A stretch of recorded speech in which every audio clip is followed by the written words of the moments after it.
ছবি আসবো? আসো আসো।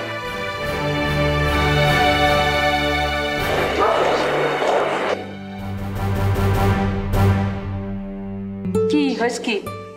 রিয়া আমাকে বিয়ে করবে, কিন্তু 5 কোটি টাকার দিনমোহর চাচ্ছে। তোর সমস্যা কি?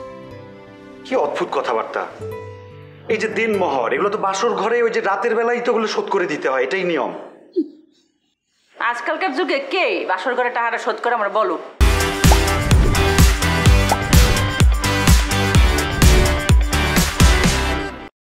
সেটা ঠিক আছে, কিন্তু এটা তো ঠিক না। হয় ঠিক না, তো তুমি কি করতেছো ভাইয়া বলো? এত টাকা দিয়ে ওকে বিয়ে করা আমার পক্ষে সম্ভব না। মই কি এই বিষয়ে রিয়ার সাথে কথা বলবো? বলে কি আর লাভ আছে? রিয়া যদি আমাকে বিয়ে করে সারা জীবন আমার কাছে থাকতে চাইতো তাহলে তো এমন করতো না, আর আমারও আপত্তি থাকতো না। কিন্তু ও তো চায় না আমাকে বিয়ে করতে। যদি চাইতো তাহলে তো এতগুলো টাকা চাইতো না। ও চেয়েছে যাতে আমি নিজে থেকেই না করে দিই। ওকে ফাইন, বুঝলাম। এর বাদে তুমি কি চাও? আমি চাইলে কি আর না চাইলে কি, রিয়ার তো আমাকে বিয়ে করতে চাইতে হবে নাকি? আমি তোমাকে বিয়ে করতে চাই। কি তোমার ট্রেন তো বেলায় না চলে গেল, এইসব কি বলতে আসো?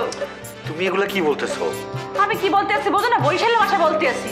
ওই তোমাকে বিয়ে করবো কে? ওই তো আমি বিয়ে করবো।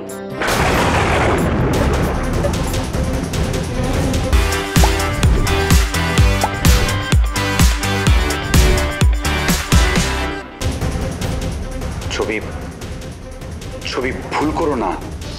মুই ভুল করবো? ভুল যদি না হই তাহলে মুই শিখবো কেমনে? আমি না কেন?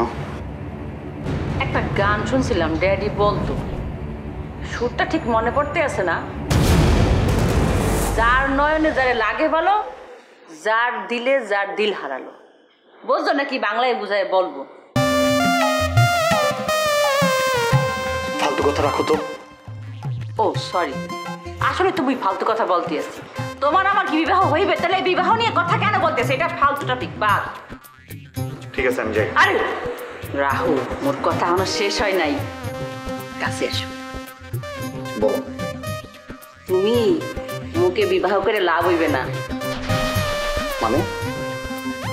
কারণ মোর ড্যাডি সম্পত্তি পাইবে না।